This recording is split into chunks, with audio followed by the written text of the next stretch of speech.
and establishes, again, the second-class and first-class citizenship relationship, which doesn't, it doesn't happen right away. It doesn't, come over, we colonize, we're, oh my gosh, I'm so upset, we're going to revolt. It doesn't go big, bang, boom. I mean, you're talking, what, 1600, the early 1600s, first decade of the 1600s here, the establishment of Jamestown, all the way up to 1776, right? Almost 175 years later, before you have that Declaration of Independence. So it certainly doesn't happen all at one time. Okay? What eventually leads to that Declaration of Independence? Well, Caesar so here. And eventually this becomes intolerable, where the autonomy, the freedom of autonomy, if you don't like what Parliament is passing, you just move beyond it. Well, eventually that gets reined in. One of the things that begins to happen is more and more individuals come to this country after the colonies are established. Opportunity presents itself further and further west. And it seems like every time you cross over the next hill, it's better. And then you cross over the next hill, and it's even better still. And that more westward migration begins to take place. The Crown is a little bit concerned about the ability to control this. I believe that the Crown is a little bit controlling those individuals, the power, the old rich, are a little concerned about the amassing of resources by the new rich. And how do we ensure that this is meted out, right, where we're still the first-class citizens? I believe a little of that is going on as well. But a proclamation of no further westward migration comes down from the king. Building, formulating, adopting, implementing. The implementing part is extremely difficult because the idea is formed over here. The implementation, for it to be effective, has to be done over here. And there's no one here to enforce this implementation. And so the colonists, for the most part, ignore it. Well, remember I told you that there were other countries involved in the New World, France being one of those. The interest of France and the interest of England, or at least the colonists, collide in the Ohio Valley. The trading that France had in this world, particularly for fur, that was their product, fur, the fur trade, was being encroached upon by the colonists. Not to mention that the interest of the Native Americans in this region didn't want for this westward migration. This is where we get the French and Indian War. The French and Indian War, now we're in 1754. I thought we were just 1492. In the course of some 20 minutes, we've gone from 1492 to 1754.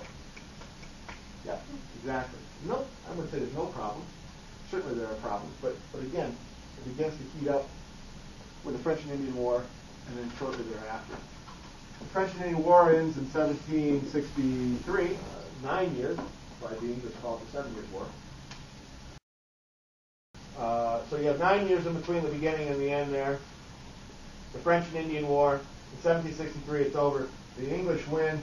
The French cede, right, all of Canada, which includes what eventually is the Northwest Territories. Fort Detroit, Montreal, Mackinac, all of that are now English. Now here's where it gets a little fast and furious. The idea of the proclamation line, the idea of slowing western migration, the idea of being the captive market are all still there. But where England lacked the ability to enforce, when this war is fought and the number of regulars, redcoats, regulars are sent over to fight this war, after the war, rather than bring back the large contingency of these redcoats, they're left behind. They're left behind specifically to enforce. To protect, but enforce. Enforce these laws. So that autonomy of distance, the world's gotten a little bit closer. Your ability to simply do what you want to do because enforcement isn't there, those days are numbered. Talked about your parents being gone. Talked about just, be responsible. Okay. Here's where your parents have come back and said, you weren't very responsible, so next time we go, you're going to get a nanny. Yeah, you're going to get a babysitter. You're going to get a nanny. You're going to get a babysitter. We're getting a babysitter for you. And that mentality, that idea that we have to watch you because you can't be trusted is prevalent in the concept of the whisper that's beginning to take place. You don't want these guys. You want these guys here? I don't want these guys here. And to add, I guess, insult to injury, it would be like your parents saying, okay, you're going to have this babysitter, and you are also going to have to pay for this babysitter.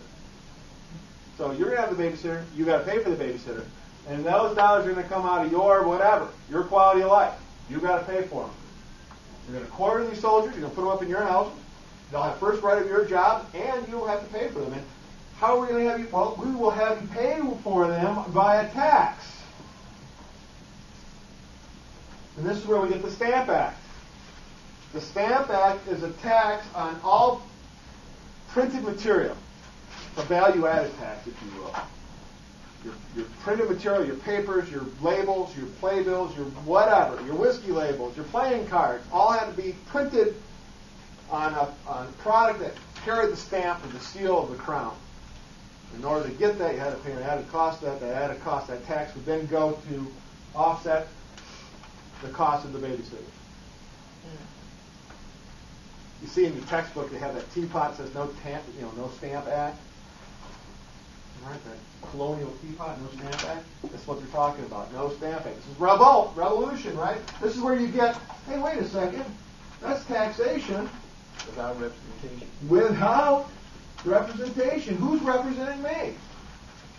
I didn't say I wanted this group of individuals. I didn't say we wanted to stop by the proclamation line. We want to move west. Right? We have freedom. We have liberty. We have a pursuit of happiness here. And you're stopping it. Well, who's representing our interests? And that was kind of a foreign idea to those individuals in Parliament. Because, well, you're English. We're the English Parliament. We represent your interests. We represent the interests of all Englishmen. Yeah. We're doing what is in the best interest of England.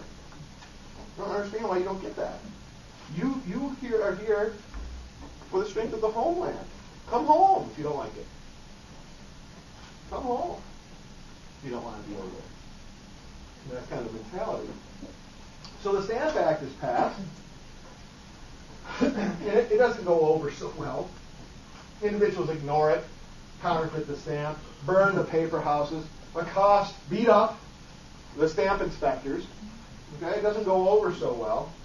And so Parliament eventually acquiesces and repeals the Stamp Act. But they're not repealing the Stamp Act. They want to make sure the colonists know they're not repealing the Stamp Act because the colonists have pushed back. No, they're not. They're repealing the Stamp Act because it's not funding to the level necessary the troops. They're going to replace this tax with a different tax. Yeah, not just tax, but the towns and duties, which are import-export taxes. A little harder to thwart when you start talking about a captive market,